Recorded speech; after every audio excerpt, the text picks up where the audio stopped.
once I saw these officers come in, I said to my son, I yelled at him, literally, stop, get over here now, right, to me. And so he's like looking at me like, what's going on, Dad? So I made my purchases and left the store. He's in tears because he thinks that I'm mad at him. And I said, son, I'm not mad at you. I'm worried about you. And he's like, what are you talking? So in the African American community, we talk about having the talk, right?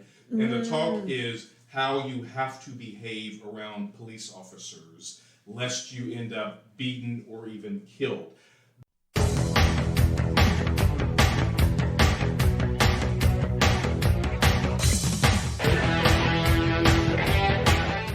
Life can be messy, Life can be unpredictable, but a whole lot of love. and a little wine makes it all work.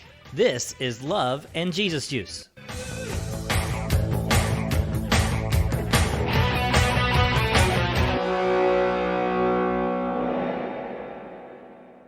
Hey, Paula. Hey, Kirby. What are we drinking? We are drinking a local Indiana wine tonight, a Cabernet Sauvignon. And why specifically this local Indiana wine? Yeah, this is Easley Winery, and they are sponsoring this podcast, which actually ended up being two podcasts. Yes, they're going to get two for the price of one. Yeah, and so we love to partner with them. They are not currently able to be open for tastings, so they have curbside service right now. And I think we should all be supporting our local wineries, local businesses as they're navigating all of this that's happening right now. But as I looked up a little history on this winery, because I just knew it was there. I know we've been there several times. I know about it, know some of their wines. And so I wanted to look up a little bit of their history. And they actually wanted to start making wine earlier than they did. But Indiana had a prohibition on making and selling wine here in Indiana. So okay, so prior to a certain date, we could buy Budweiser and Napa produce wines, but we couldn't do it ourselves. yeah, it was illegal to make and sell wine in Indiana. Huh, I did not know that. Yeah, exactly. So finally in 1971, the Indiana law was changed, and Jack and Joan Easley were actually behind. They were part of an Indiana Wine Growers Guild that actually got that changed. And they had their first grape crush in the fall of 1974. Which was a wonderful year. Yeah, it really was. It was like the best year ever. I feel like it was the best God year blessed ever. Indiana with the ability to have wine And me. from Easley and you. Yeah, exactly. That's all you need to know. They are in downtown. I think their location is really awesome. It's an urban winery. They do music and they do different things during different seasons. So of course, around COVID. And but they're very famous for their Reggae Red products, their reggae products, which are kind of a little bent but unique and fun. yeah, and you can find this in a lot of grocery stores. We know a lot of people that drink Reggae Red. That is a really, really popular one with our friends. And I think we should give them a shout out that they were actually going to host this kind of in a live setting if it wasn't for COVID. right, absolutely. And so this conversation, they agreed with us that it was an important conversation and wanted to be a part of that. And so they said, okay, we can't do that, but how can we partner with you? And so they donated a bottle of wine for us. So let's try our no opposition Cabernet Sauvignon. Let's do it. That's pretty good. That is a good. That's a it's good a good cab, and so Reggae Red is more of a sweet. Yes. So and they've usually been sweet. When we've gone to visit them, they've had more on the sweet line. Absolutely, and so this is definitely on the drier side, which cab normally is. But I know that in Indiana, where our palates aren't as sophisticated sometimes, and so we do a lot there. A lot of wineries have a lot more sweet wine, so we appreciate them bottling a good cab for us. This is wonderful. So before we get into this heavy topic that we have for tonight, and we do our introduction on it, let's just kind of, again, ask our listeners for some help. Okay, let's do it. So you guys, when I say we really need you, we really need you. Podcasting is such an interesting thing to me because I have another business where I can go out and develop business. Mm-hmm. Like I feel like I can be super responsible for it and I can go out and create it.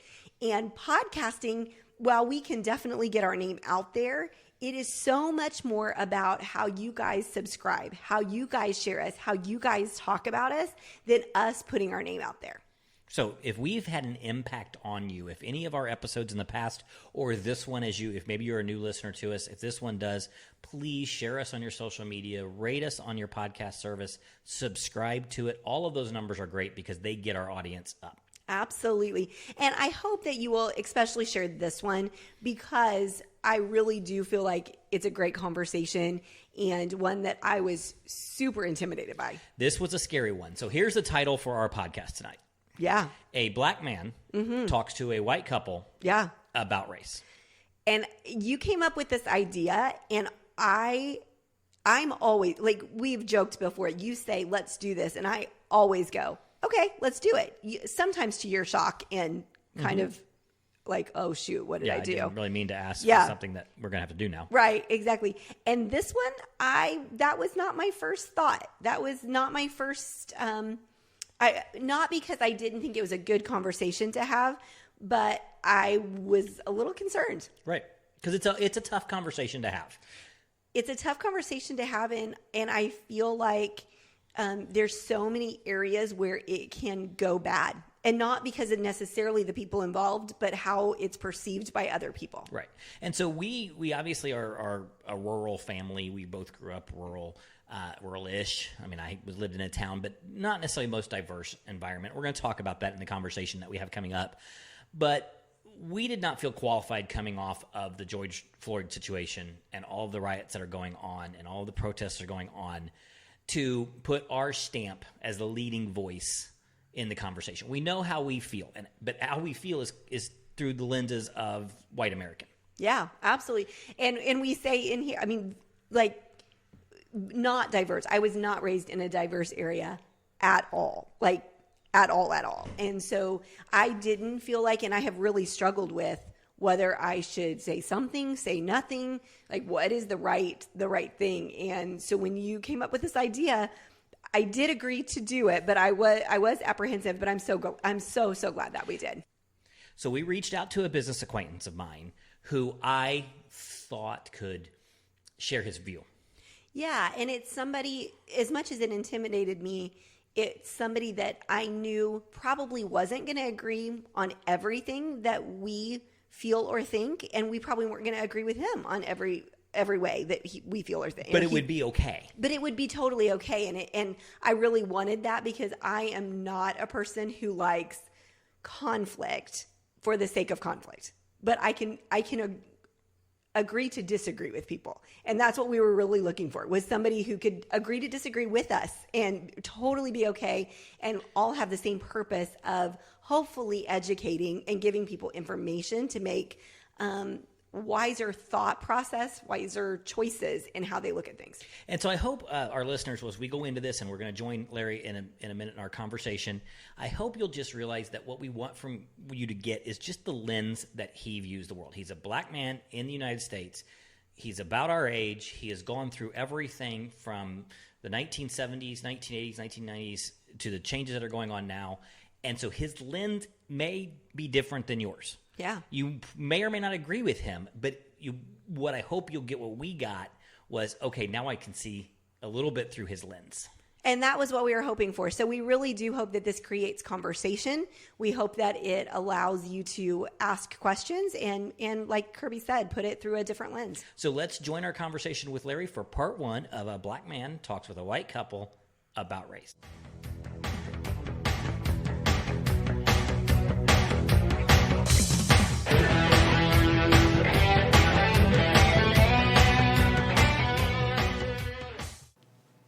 Okay, so we are here with a good friend of mine, Paula. Yes. You and I met Larry about 2 or 3 years ago through a business opportunity. And when we sat down and had a conversation and said, we want to talk about all of the nuts that's happening right now since George Floyd, we weren't qualified to do it.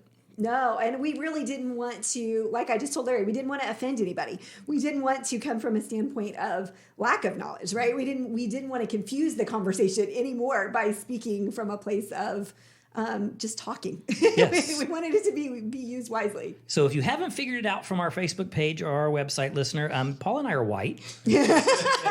Like real white. Like real white.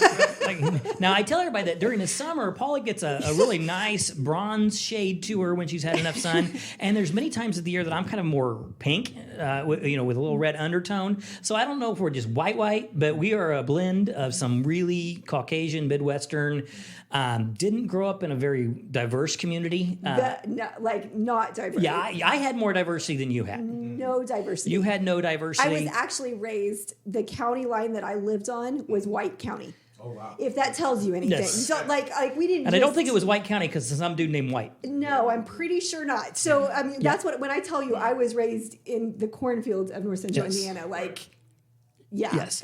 it's a whole different world. And we both grew up in the post-civil rights era. When Larry and I were talking about this earlier, that I felt we were living in an era when we were moving beyond the race conversation. We'd hoped. It looked as a young adult and a teenager going off to college. I thought, you know what, we're going to get to the point where equality is a real thing.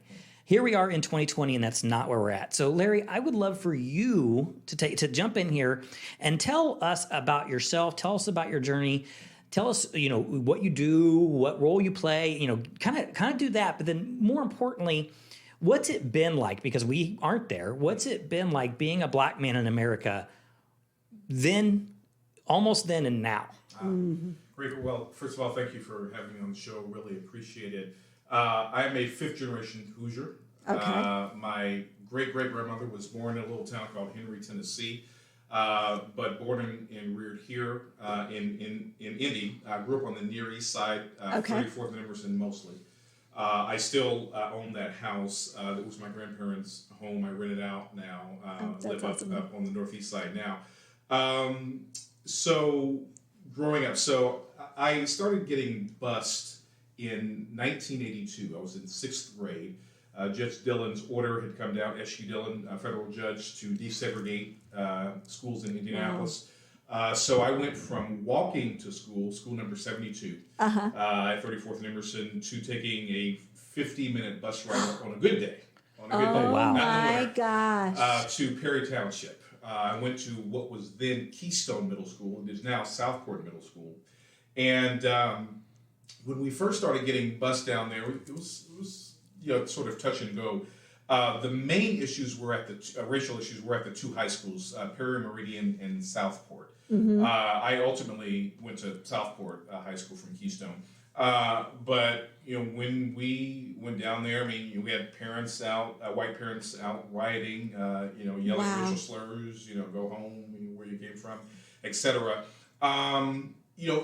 I personally did not bear a lot of the brunt of it though, because I think that there was kind of this two-tiered system, right? So if you were African American and you were either a good athlete or a good student, you were treated differently. Fortunately, I was both, and so I ended up being the first African American president, class president in Southport history. In fact, I was president or vice president all 4 years, right? So my senior year, I'm class president, prom king, homecoming king, and I go to the state track meet, National Honor Society, all that kind of stuff. So I was treated differently for the most part, whereas a lot of my friends who were not academically gifted or athletically gifted were not treated the same. And then I began to learn that, unfortunately, some of my teachers who were very accepting of me made some pretty unkind comments to other African American students and white students about interracial dating and things of that nature.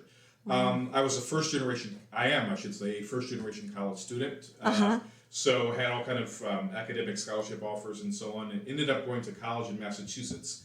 And that's where I always tell people, only half jokingly, that's where I realized I was poor. So I go to this, small private so-called elite school, Williams College out in Massachusetts.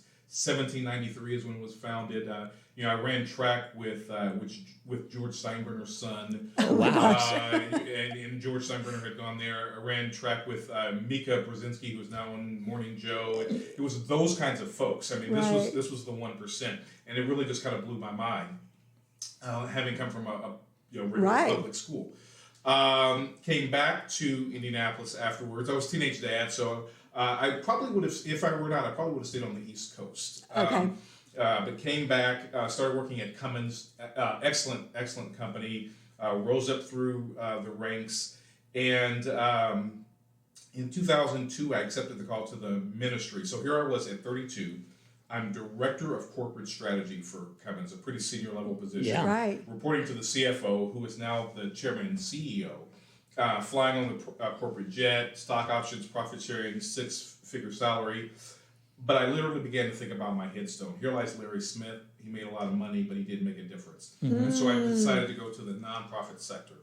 And so for 11 years, 10 of my 11 years at Cummins, I lived in Indy, but I worked in Columbus. Okay. So I wasn't really a part of either community. Right. It was when I came back to Indy that I really began to see the city a little bit differently because I was immersed in it all the time. Now, I hadn't really lived in the city since I had graduated from high school. Right. And so, had some challenges, every now and then with law enforcement. I've never been arrested, never been in trouble legally, anything like that.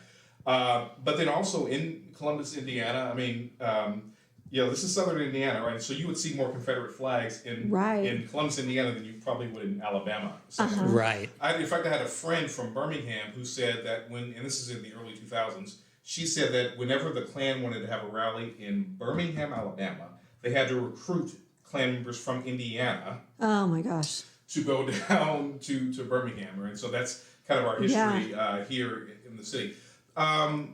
Differences between now and then. We talk about, for example, I've heard a lot of white Americans say, well, with the election of Barack Obama, thought that we were beyond. But if you look more deeply, in 2012, for example, Mitt Romney got the same percentage of the white vote that Ronald Reagan did, and still lost the election. Right? So it's not that America's racial attitudes had changed that much, it's that the electorate became more racially diverse. Okay. Interesting. Right? Okay. Yeah, that's a very, very important point. And so I think that, the election, I'll just say, I am not a fan of the current president. Has nothing to do with a Democrat-Republican thing. This is, for me, being a Christian, I'm a registered Democrat. But I always tell people that I'm a reluctant Democrat. I'm a unicorn. I'm a pro-life Democrat, for example. So it is really because of issues around race that I'm a Democrat as compared to a Republican. I think that Donald Trump is a result of. I don't think that he created these challenges that we have, but I think that he is a result of. And I think that he has exacerbated the racial situation along with a lot of other things. And I do agree with one commentator who said that his election is a direct sort of reaction to the election of this African American man, Barack Obama. And so, I am a person who tries to look for solutions. Anybody who's my Facebook friend, for example, I'm at the limit of 5,000 Facebook friends, half of whom I don't know personally. But I have people who are far to the left of me, far to the right of me. I want to make my life, my Facebook page, every interaction, a place where people who have very discreet and even conflicting opinions to come together and try to work things out. Which is really hard to do on Facebook. Right. But did you say, and this is my ignorance again, and he's a history teacher, probably in 1982 was when you were segregated. Yes. See, again, I'm telling you, in my world. Well, there wasn't any reason to bus in Rural Center, Indiana. No, there wasn't. And so in my mind, that happened years before, way before that. And so in 1982, it would have obviously been desegregated in my mind. I understand what you're saying. So I just wanted to clarify. Okay, go ahead. That's just a lot of, wow. That was the city's way of dealing with desegregation. They weren't going to do it residentially. So they did it through the schools. Yeah. But busing was, unlike other cities, busing was only one way. It was only African American kids out. Warren, all the townships, Pike, et cetera. It was one-way busing. Okay, interesting. Okay, and one other thing that you mentioned. So African American, Black. What is the approach? Like again, because from our perspective, it's changed a few times in our lifetime. It absolutely has. And so the best advice that I can give to white Americans is first you try to get to know the person. Yes, Right. okay. So Larry is the preferred one. Yeah, right, exactly. But most people, I think today, most black folks are not offended by African American or Okay. black.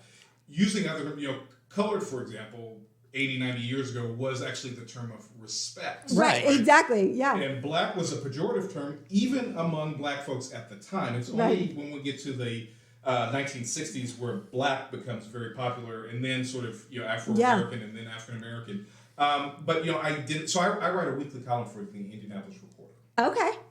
And in last week's column, I wrote, the headline was Senator Harris and Racial Identity.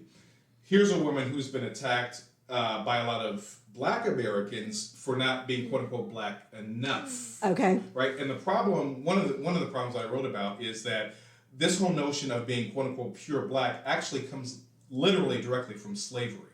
During slave auctions, the slave traders would have black bodies on display, and one of the selling points literally was this person is 100% African stock. Right. Right. So to be anything other than 100% black literally was to be devalued.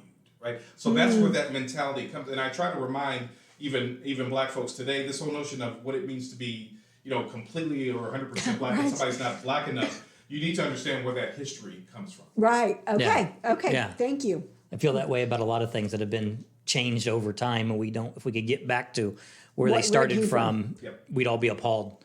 Yep. Which we could segue if we wanted to into monuments and history, and So many if we could different find things. if we get rid of everybody who wasn't perfect, what would happen to anything and everything that required memorying history? Right. I want to go back just quickly. Busing was obviously a huge deal. And when I taught at Broad Ripple High School, which was part of IPS back in the early 90s, we still had the busing was still going on. And I had some of my students. Matter of fact, I couldn't do after school enrichment programs because the kids had to catch a bus to get 45 minutes. From a purely student standpoint, let's forget how you are as an adult or whatever. How do you view that busing experience and that forced kind of, let's take a bureaucracy and try to force the integration, regardless of how it may apply to Larry? That's a great question. So for me, I understand the impulse behind it. I do think that ultimately it helped with some of the racial challenges that we always had in the city. But you paid kind of a difficult price. I mean, I was up at 6 o'clock in the morning at the latest every day so I could get ready to catch the bus. And I can tell you, in the wintertime, the bus was frequently late. So I'm standing on the corner for an hour and a half. It might be 0, it might be 5 below. Right. And that was tough. And then if we had, so I was a free sport athlete. I had all these extracurricular activities. So a lot of times I'm not getting home till 6, 7, 8, 9 o'clock. Wow. Then starting my homework. Right. So it was a heavy personal toll. But I have lifelong friendships as a result with people who I never would have met. I would have gone to Arlington High School. Right. Okay. So which is not too far away from me. So that, you kind of take the good with the bad. Yeah, and I think sometimes trying to move forward, that is what we have to do. There's going to be a lot of pain to go forward in the process. So I think we're going to get to politics at some point. I don't think we can have this conversation right now without having a little bit of politics, which is not going to make my wife happy. It's not my favorite topic. It's okay. Because I like that you voice yourself kind of as a reluctant Democrat because you are pro-life, and obviously we are as well. And I've always considered myself, especially in my older years, a conservative first who votes Republican because they are the conservative party. Have the Mike Pence. Yes. And I'm not a fan of the person who is our president, but I do admire a lot of his positions economically. I love what he did with prison reform and some of those things. So I want to get to that as we get in there, and I don't want to go too far. But there's a lot of buzzwords that I think get heard differently in your community and in my community, and I hate that we have two different communities. I can't say enough how much I hate that we have to use those phrases of the black community and the white community. Right. But one that I know acts almost as a trigger, another word of mine that I'm not a fan of, is the concept of white privilege. Can you explain to us how we can view that better, if we should view that better? Right. Because we live in rural Indiana. We go out and we drive around our county, which is very, very poor. And we go by a lot of homes where the kids living up in that home are never going to get more than 20 miles away from that home. Right. And their parents are addicted to meth. Right. Those kids have no privilege from our perspective. So help us with this concept and where we should fall on that. Yeah, that's a really, really good question. So the term white privilege, a lot of people sort of conflate it with economic privilege. And that's some of it, but it's very, very narrow. So let me try to give two very specific examples. About 3 years ago, so my son is 13. About 3 years ago, we were in a Kroger on the east side of Indianapolis. I saw three officers come in, three white officers come in. They clearly were looking for somebody. Don't know what had gone on, if the silent alarm had been tripped or anything, but they clearly were looking for somebody. This was over the 4th of July weekend. And so my son, he's a goofy kid, straight A, student, brilliant young man. But he's 10, right? So he's running around the store. Right, being a 10-year-old. And once I saw these officers come in, I said to my son, I yelled at him literally, stop, get over here now, right, to me. And so he's like looking at me like, what's going on, Dad? So I made my purchases and left the store. He's in tears because he thinks that I'm mad at him. And I said, son, I'm not mad at you. I'm worried about you. And he's like, what are you talking? So in the African American community, we talk about having the talk, right? And the talk is how you have to behave around police officers lest you end up beaten or even killed. That is a part. So I've yet to meet white parents who have that talk. Right, you're totally true. Kids, No, right? So that's a part of it, right? My other example would be, and I could give many, but if you look at Donald Trump and his personal resume, forget the business for a second. 3 wives, is cheated on all 3. You can go on and on and on. Stormy Daniels, all that. You could not if that had been Barack Obama's resume, Would not have we gotten would elected. never know what his name is. Right. So white privilege also means the exceptions that you give to white people, especially men, that you would never give to African Americans. Barack Obama had to be nearly perfect. He's Ivy League educated, husband of 1 wife, on and on and on. Perfect kids, never got in trouble, on and on and on.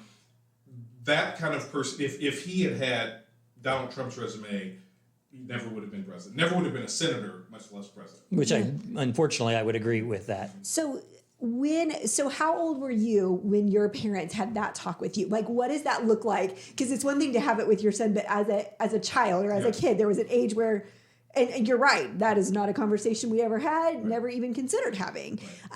So when was that for you, and what did that look like? Yeah, that's a great question. So my parents were divorced when I was maybe 4 or 5. I don't really remember. My dad was not in my life. He's actually, my parents and grandparents are all deceased now. But I probably had a version of that talk in high school. Okay. And then maybe a little bit later. There was, several years ago, there was a young man named Michael Taylor who was killed here. He was 16, 17 years old. He was stopped by the police, put in the back of a police car. When they get to the station, he's dead. He was shot dead. The police said that he had a gun in his socks. Oh. And there's a controversy to this day, but how could he have been frisked, handcuffed, all of that, and a gun in his sock? Most African Americans don't believe that story, and so it was around, and I was a young man, and that was around the time I began to have more of that conversation with my mother, grandmother, and so on. Whereas today, when we see things like Tamir Rice, Trayvon Martin, etc. I realized that I had to have that conversation with my son. And so, in fact, with Tamir Rice, for those who don't recall, 12-year-old young man, African-American, he's playing with a toy gun. Someone calls the police. The police roll up on him in less than 2 seconds. You can find this on YouTube. In less than 2 seconds, he's shot dead by the police, who claimed that they had given him an order to put down his quote-unquote weapon. Even if that were true, you think about 2 seconds, even if that were true, which I don't believe it is, his mind could not have processed what was going on in 2 seconds. So I remember, shortly after that, Christmas came up. I'm in the store thinking about what to buy my kids for Christmas. And I'll never forget this. I'm in the toy gun aisle, and I literally start crying. I was like, I can't buy a Nerf gun, even a Nerf gun, for my son. And so after that, I never bought. I grew up, playing cops and robbers, and all that. Couldn't do it. I said I cannot. I don't care if the gun was orange or whatever it was. It doesn't matter. I can't buy a gun for my son, a toy gun for my son. So okay, that just. It's powerful. It's a powerful statement. This is why I wanted to have that conversation, because you're right. Those are the things that we don't even comprehend. We have Nerf guns all over our house for our grandkids when they come over. Yeah. It's absolutely true. So obviously YouTube, Facebook, social media, Twitter makes every incident immediately available for public consumption at angles that we never would have gotten before. And I think that's a good thing. Have these incidences, do you think, are they on the rise, or are we just finding out about them now? Are we just able to shine a spotlight on these incidences? I think it's actually both. I mean, so now that, to your point, Twitter, social media, et cetera, body cameras, and then you have everyone has a phone. Right, exactly. And all this, so it's immediately on there. So I think that it's capturing these incidents. I mean, think about this. Marvin Gaye in the early 70s has a song where the phrase he uses is trigger happy policing, right? I mean, so this is there's nothing new about it, but now it's immediate. But then I think if you look at, for example, groups like the Anti-Defamation League, Southern Poverty Law Center track sort of racial incidents, they have gone up dramatically since Donald Trump has become president. And so it's not just police officers, but the other sort of incidents that we have seen, sort of on the rise in the last, 3, 4, 5 years. One gets so we don't have data from the 1950s, right? But the sense that we get is that incidents are definitely on the rise. And let me offer why I think that is. The reason that I think that is in large measure is because America is changing demographically. And if you look at, so I mentioned, the 2012 election a while ago. So America will be majority minority, as the phrase goes, by 2040. California already is. Texas, if it's not, soon will be. Same with Arizona and New Mexico. And so what I think a lot of this is a backlash by white Americans against America America that's looking very different from what they were accustomed to growing up. And so there's a resentment that comes from that. And so there has to be what I would refer to as healthy discussions around that. And let me give one specific example. In fact, I just put this on Facebook today. In 1980, in the early 1980s, Ronald Reagan, literally, and people can look this up, I'm not making this up, literally was for open borders. That is the phrase that he used. We should have talking about Mexico, we should have open borders both ways, right? So look at that from, the icon of the conservative movement to what the language that we have now. George W. Bush was the same kind of thing. He talked about the importance of immigrants. And if we look at the data from the George W. Bush Center and others, we know that immigrants are a net economic benefit to society as opposed to the other way around. But that's not the message that we get from the White House and from social media and others. And so that's a very, very dangerous message to have. Well, and I'm only going to kind of, in polite argument, debate, and Reagan is a hero of mine. 25, 30 years ago, we weren't worried about coming across the border to the degree it comes across now. MS-13, terrorism from Middle Eastern countries. I don't think the conversation is the same. And that was at the beginnings of the NAFTA conversation, where the hope of NAFTA always was to bring Mexico on par with the United States and Canada. Right. The idea was if we opened North America to those three countries, we could economically lift all three of them, where open borders weren't going to be a big deal. It could be just like going, but we don't have open, back then you could get to Canada without a passport. Indeed. And we can't do that anymore either for security reasons. And so I almost think that's somewhat incongruous to pull up Reagan's statements from 40 years ago because we don't live 40 years ago. And so the rules are a little bit different now. And my perception of Donald Trump isn't closing the borders. It is controlling the borders, much like we did with Ellis Island. Nobody came in 1910 without registering at Ellis Island or one of the other points of entry. And we knew everybody that came into this country. And I think that's the argument of the conservative side. It has nothing to do with being bigoted or racial motivated. It is, we want you to know you're here, and we want to plug you into the economy because you are a net benefit to the economy. But we want to plug you into the economy with your social security number and your paperwork, so that we can, when you're there, you are an integral part of the American puzzle. Yeah. So I appreciate those 2 points. Let me just say this very briefly. For about 5 years now, there's actually been net zero migration from Mexico. Right. So one, there's this. The president has had this overreaction to migration, right? So, in fact, in the last couple of years, there's actually been negative migration. More people have left than have come in, right, from Mexico. So that's one.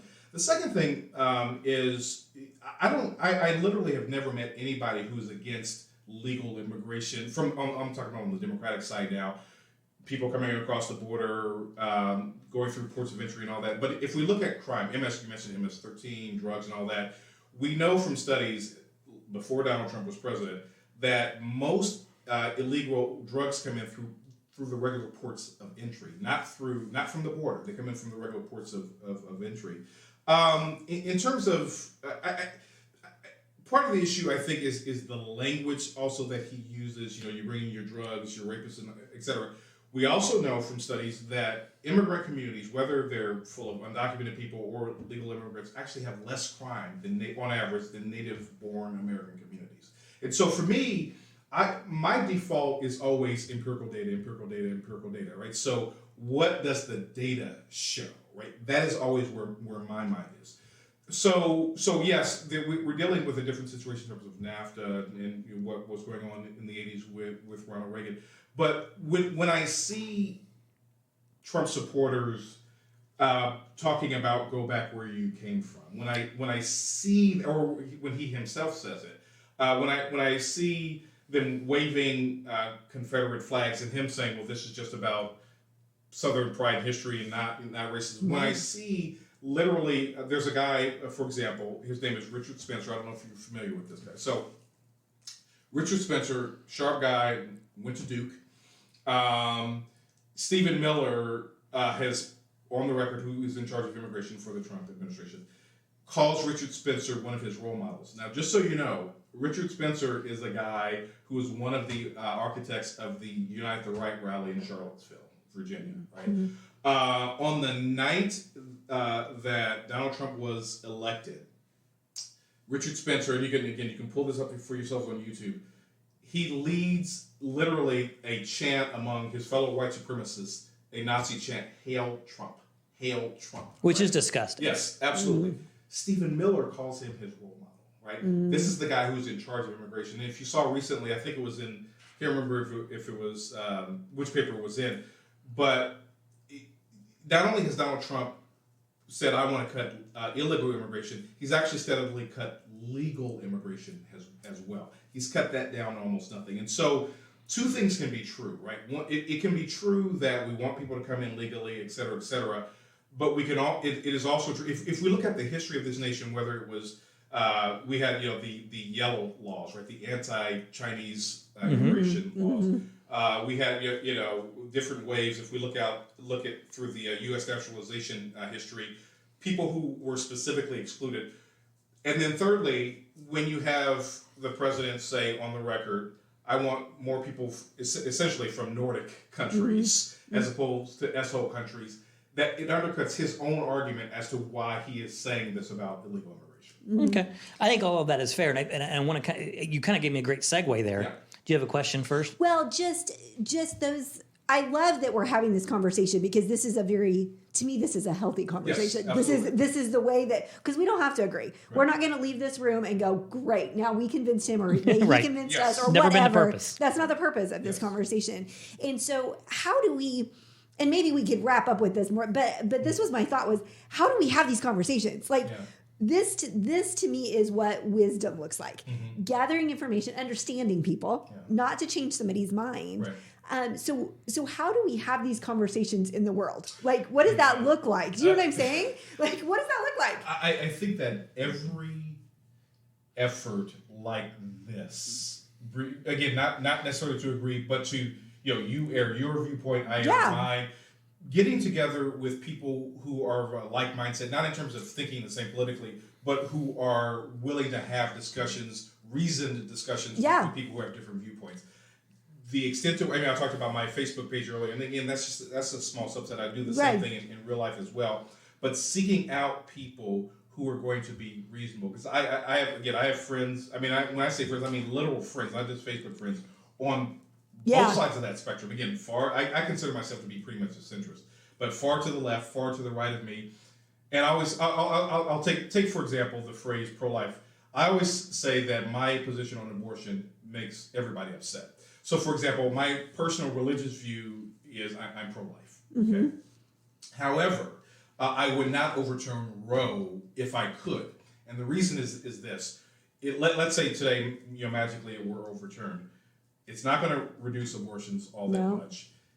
And what's going to happen is that poor women, especially women of color, are going to suffer medically. More of them are going to die. We're going to go back to, co-payers and all that other stuff. Whereas middle and upper class white women are still going to get abortions, right? They'll have people doctors come to their home. That's one. The second thing is, if abortion were illegal, who are we going to put in jail? Realistically, right? Are we going to put the 15, 16-year-old daughter of a U.S. senator in jail? No, we're not going to do that. Are we going to put the rural doctor who is the only doctor for 50, 75, 100 miles around? That's the only doctor. We're going to put that doctor? No, we're not. We're going to put in jail poor women and women of color, right? So for me, it's, there used to be a phrase during the Clinton years, keep abortion safe, legal, and rare. Now people on the left hate that because they view that as you're shaming me for having an abortion. People on the right will say, no abortion unless, absolutely the life of the mother is at stake. And so for me, it's what is spiritual, but what is also pragmatic, right? So I try to bring together people who can have reasoned discussions, even if ultimately we disagree. But then I'm a huge fan of the Socratic method, right? Just keep asking people questions to get them to think about, well, what is the implication of what you're saying? Yeah, I totally. And that to me is it. Whether we leave agreeing or not, it does give you a different perspective and just being able to see it through somebody else's eyes, right? And so while it may not be my experience, if the next time something comes up and I look at Nerf guns and I go, oh my gosh, wait a minute, that's a whole different conversation than what I thought it was. I think that's helpful. I think that's helpful to everybody. So in our nation's history, we have interned the Japanese and decided that was wrong. We have had slavery, as every other country on the globe has, and many, unfortunately, still do. Ours just took the form of African slave trade. And we decided that, or a portion of our society, decided not only was it wrong, they were willing to sacrifice their own lives for it. And in many ways, the 1870s were far above the 1970s in terms of racial justice in this country, until sacrifices and compromises were made to move forward. We can rehash history if you go back and decide whether any of those were right or wrong. At the times, it's the decisions that they thought they could make at the time. We had segregated troops, and we decided that was wrong, and we integrated. We had instance after instance after instance in this history where we have made bad decisions. Almost universally, we make a better decision that follows the bad decision. And it still may not be a good decision, but it's a better decision. So how do we take this place we are in history, and having you and I having these conversations, the three of us here together, how do we go forward to acknowledging that what happened to George Floyd was unexcusable? You cannot look at a video and go, that was anything but murder. Right. Now, I don't know if it was murder because George was black and the cop was white, or because the cop was just a jerk and he wanted to kill somebody that day and he was going to put I'm assuming it was racist, but it was wrong. To the point now where what it appears, the coverage that it's getting is police now can't do anything to a black man without it being assumed that they're wrong. And that is undermining all kinds of law and order. How do we restore this moving forward where we reform police departments? I believe they need to be reformed. The training needs to be reformed. Right. But how do we get it to the point where they can also do their job? Because some people are doing bad things. Sometimes the officers are getting shot at and they are returning it. Right. Fire. So how do we not get Chicago lit on fire because somebody said something that wasn't even true and everybody thought another white cop had shot another black person? Yeah. You know, I think that really is a $64,000 question. I mean, you know, if a lot of people will say, well, it's not the police department, it's a few bad apples. Even if you accept that argument, which is fine, the issue that I always have is the majority who are the good apples are not quick enough to condemn the bad apples. Right. So that's where I think it's what. And again, I grew up with a lot of guys who are police officers today. Some of them I can't believe they were back in high school. Like, you're a cop. I know that the majority are good people. But there is, you know, when we talk about the thin blue line and all that, in the training, they literally are taught that it's you versus all these people out here who want to kill you, right? Right. Basically. And that breeds a certain kind of brotherhood and sisterhood, literally because, you know, anybody could pose an existential threat to them. But at the same time, we have to look at, you know, certain things. I mean, so for example, unarmed African Americans are more likely to be shot by cops than armed white men. Right? So think about that, right? Statistically, we know that's true. So part of it is training and implicit bias and all that. And some people will say, well, you know, a black cop shot a black man and nobody. Well, implicit bias says it's not solely based upon race. Black cops also have the same kind of view of African Americans that white cops do, right? Right. So it's not only, you know, white cops. People say, well, white cops don't wake up in the morning and say, I'm going to shoot a black man. It's not at the conscious level, right? It is a subconscious thing. We also have to have more dialogue, you know, community policing, you know, cops getting out of their cars, walking, you know, the beats and all that. I think another thing is, what's it called? I'm trying to think of the phrase. Oh, yeah, so qualified immunity, which basically means cops can't be, mostly it's intended to be civil, but a lot of times judges and DAs use that in criminal cases as well, which essentially means you can't get in trouble if you're a cop for shooting somebody in the line of duty, right? You know, but it's basically a get out of jail free card, right? That has to change. So you mentioned Chicago. When Chicago has paid something like 9 figures for civil suits, right? But here's the problem: if the FOP doesn't pay, the taxpayers pay. I promise you, within a year, if the FOPs around the country, and not all cops are represented by unions, but most are. If the unions had to pay as opposed to the city, those incidences would go down because now you're affecting, you know, my personal wallet. I think, you know, prosecutors and prosecutors and cops work very closely together. I think when we have these high profile situations, the default should be to appoint a special prosecutor from outside the jurisdiction. And that will give both sides the understanding that this is an objective view as opposed to the folks who work together closely every day, which I think is a problem. And again, more training. But at the end of the day, that is really just a microcosm of the challenges that we have in society generally. And so we have to have more conversations like this. I think, you know, again, I was talking about a friend of mine on Facebook the other day, Mike Johnson, who's a captain in the Fishers Police Department where I live. I was just with them last week. They were doing a training on active shooters for faith-based organizations. So I went through that training. We have a great chief up there. You know, my friend Mike Johnson is there. But they are very, very committed to racial diversity in the police force, right? Fishers has, as you might imagine, a very small African American population, right? But also they're recruiting African American officers, Hispanic officers, and so on. So trying to diversify police departments, better training. But at the end of the day, for me, the most important thing is for the good cops to call out the bad cops. And if you saw that happen on a more frequent basis, I think that a lot of these challenges would eventually dissipate. That's just a good life lesson, though. You know, we've talked about before, like, why did that person not say something just in whatever, in a church or in an organization of any kind? And so I think you're right, that obviously doesn't happen in a lot of places. Right. So what is it going to take for that to happen? That's the part. In our police departments, you hear a lot, well, he didn't speak up because he was a rookie or he was a whatever. Even ones, but they're afraid because you've heard. You'll see these videos posted on Instagram or wherever of in particular, African American cops talking about retaliation if they do. And again, that goes back to the thin blue line issue, right? So if someone steps over that line, then they're literally not protected.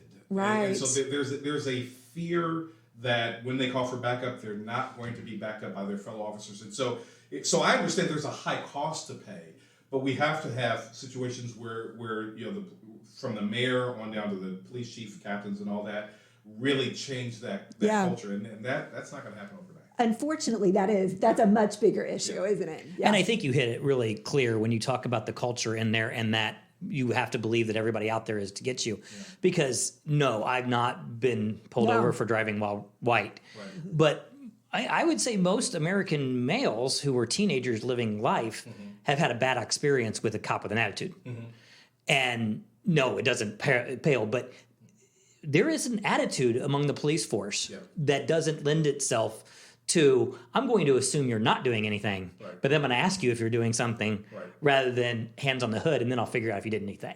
And I do think in many instances we have it a little backwards. Right. Well, I do think, though, and we talked about this just the other day, I said, I do feel like the second part of this conversation, though, is a police officer that would be willing to talk to us, because I do think that that's another piece of, from our standpoint, we don't understand that. And I'm not saying they're right or wrong in any given situation. I mean, we could probably go through the litany of them, but I do think that is another piece of the puzzle that has to come into this conversation, that for us to speak from a place of education, from wisdom. Absolutely.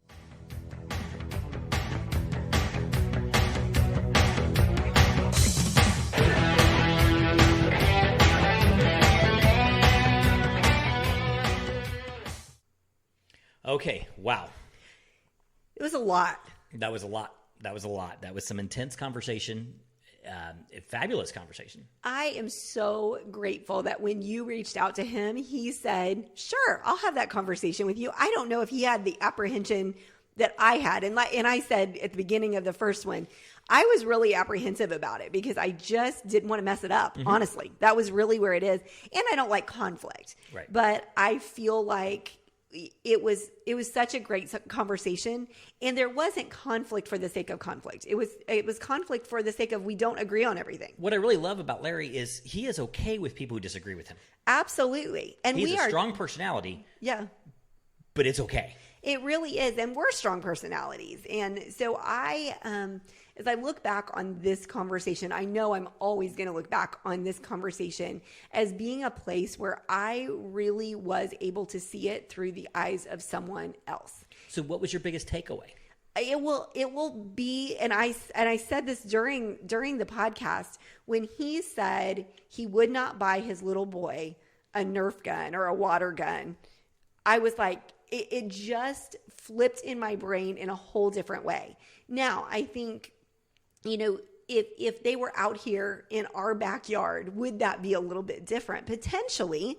But the reality is that that's what he considers. I don't know if it's what everybody considers, but what he considers white privilege. And it just gave me a different perspective on that. And so I'm really grateful for that. So what was it for you that really stuck with you? I think, and a lot of this was kind of formulating in the hours immediately following the conversation, was realizing just the power of the lens that we have when we look at situations. Totally.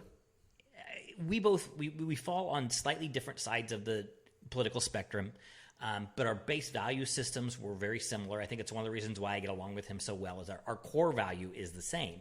But those core values are viewed from my rural country, white, middle-class upbringing. His core values are viewed through more of an inner-city African-American point of view. And that's probably one of our biggest challenges right now. If you want to break this whole conversation down, is the lens that we start at. Yeah. When we see a situation like a George Floyd, although I don't know that there's a huge difference in that one. I think Yeah. a lot of people are seeing that the same way. But a lot of these immediate aftermaths of a police shooting or something like that, or the value of the protests or whatever, our lens is dictating how we feel. Yeah, and we've talked about a lot of times there is when you're having a conversation with somebody, you use words that make sense to you based on your experience. Right. And so when you try to say the exact same thing to somebody else and ask them to speak back to you what they just heard, it's oftentimes very different. It's called communication. Yeah. Right. And so this was the ultimate in communication. And I one of the things that I found so interesting is he's very into politics, just like you are. He loves that kind of thing. And so you guys really do have very different views. And I think it takes strong, mature people to be able to be that different and yet understand that we're all in the same team. Right.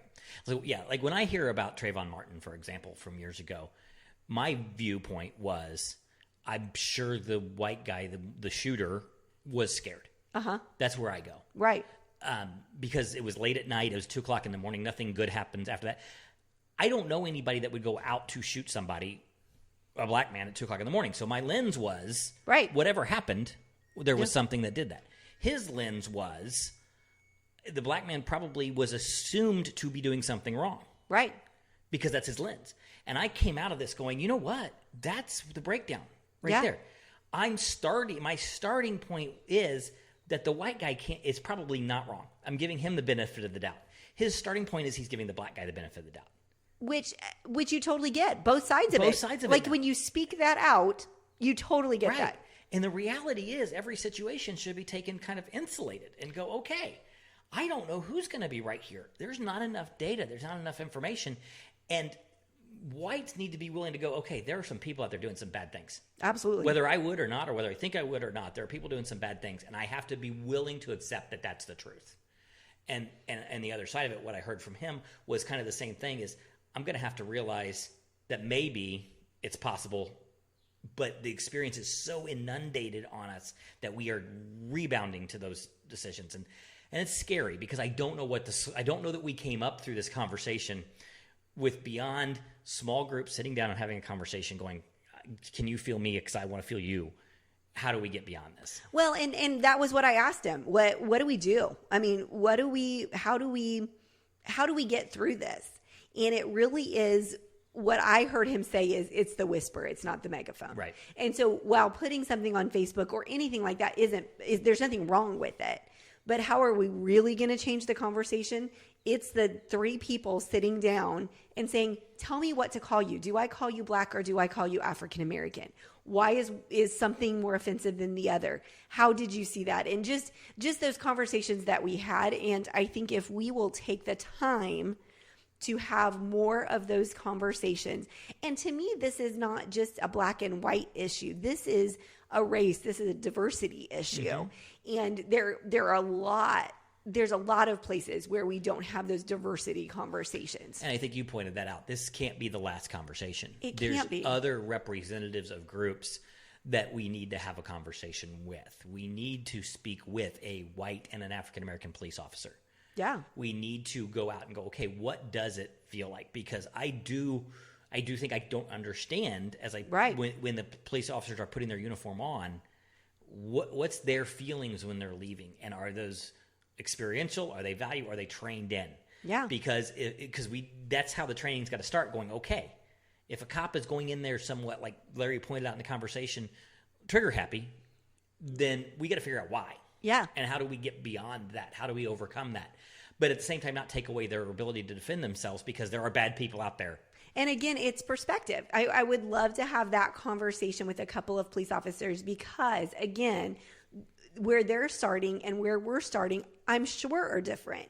And so making a judgment, I hope that I would never do that anyway, but I would love to just continue that conversation because I'm sure there are perception issues that I have right now, just like I did with Larry, that I've just not been there. I just couldn't understand it.